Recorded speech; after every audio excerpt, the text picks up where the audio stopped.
ورحمۃ اللہ وبرکاتہ۔ اللہ تعالیٰ سے امید کرتے ہیں آپ لوگ خیریت سے ہوں گے۔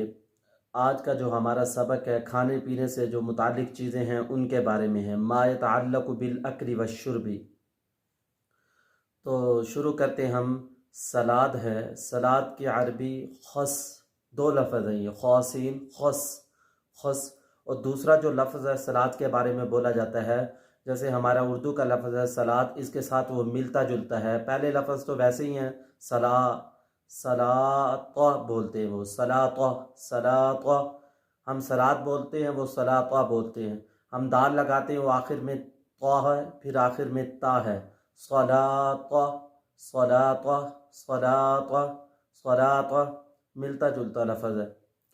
اچار، اچار کی عربی ہے کامخ، کامخ، کاف الف میم خا، کامخ، کامخ۔ لسی کی عربی ہے المخیض، المخیض، المخیض، المخیض۔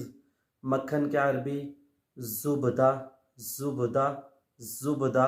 عرب لوگ مکھن کو زبدہ، جو بہت مفید چیز ہے، صبح کھانے سے انسان کے معدے کے لیے بڑی تقویت والی چیز ہے، معدے کو فائدہ مند چیز ہے، ضرور کھائے انسان۔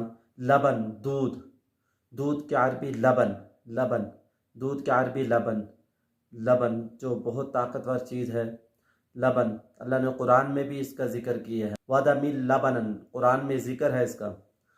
تو شہد، شہد کی عربی ہے عسل، عسل، عسل۔ اللہ نے قرآن میں اس کا بھی ذکر کیا ہے، اس میں لوگوں کے لیے شفا ہے۔ دہی، دہی کی عربی ہے روب، روب، روب، روب۔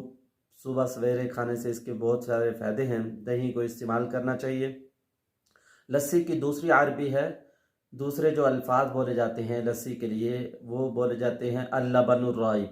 پہلے میں نے پیچھے بتایا کہ لبن کہتے ہیں دودھ کو، کیونکہ یہ دودھ سے بنتی ہے تو اس کا آخری والا لفظ مختلف ہے، پہلے والا وہی لفظ ہے اللبن الرائب، اللبن الرائب، اللبن الرائب۔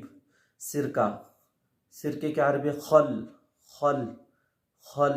مختلف چیزوں کا یہ سرکہ بنتا ہے، گھر میں یہ بندہ استعمال کرے، فائدہ مند چیز ہے، خل، سرکہ۔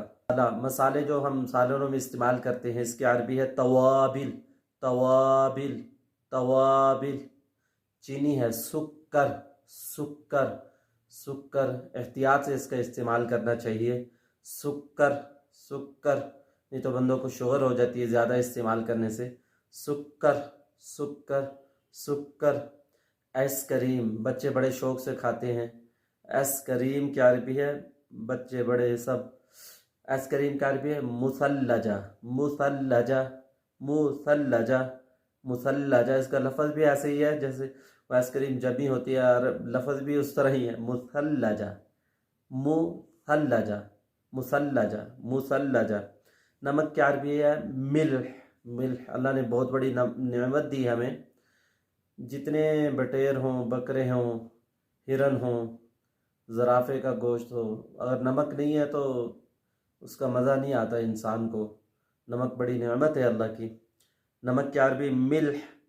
کھرچن جو ہوتی ہے، دیگ کے آخر میں نیچے لگ جاتی ہے، چاولوں کی جیسے کھرچن ہوتی ہے، چاول نیچے لگ جاتا ہے، کھیر پکاؤ تو اس کے نیچے وہ جو لگی ہوتی ہے، بڑے مزے سے لوگ کھاتے ہیں، کھرچن، اس کو بولتے ہیں کھرچن۔ الحکاکہ، الحکاکہ، الحکاکہ، الحکاکہ، الحکاکہ۔ کھرچن کی عربی الحکاکہ۔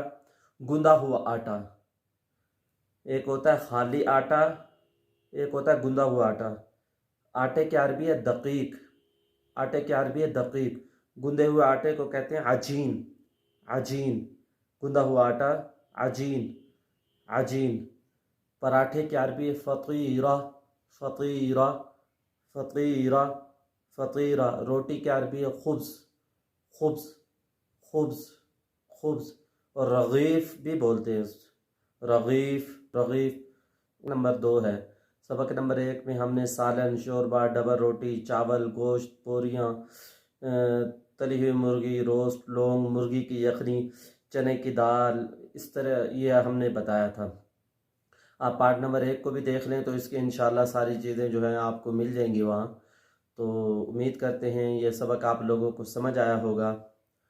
تو ہم اللہ تعالیٰ سے دعا کریں اللہ ہمارے لیے یہ آسان کر دے، ہر لفظ کو کم از کم 5 مرتبہ ہم ضرور پڑھیں، پھر ہمارے دماغ دل میں یہ بیٹھ جائے گا۔ اگر آپ ہمارے چینل پہ نئے ہیں تو ہمارے چینل کو سبسکرائب بھی کر دیں اور بیل آئیکن کو پریس بھی کر دیں اور لائک بھی کر دیں۔ آپ کے لائک کی وجہ سے یہ سبق زیادہ سے زیادہ لوگوں تک پہنچ سکتا ہے۔ تو السلام علیکم ورحمۃ اللہ وبرکاتہ۔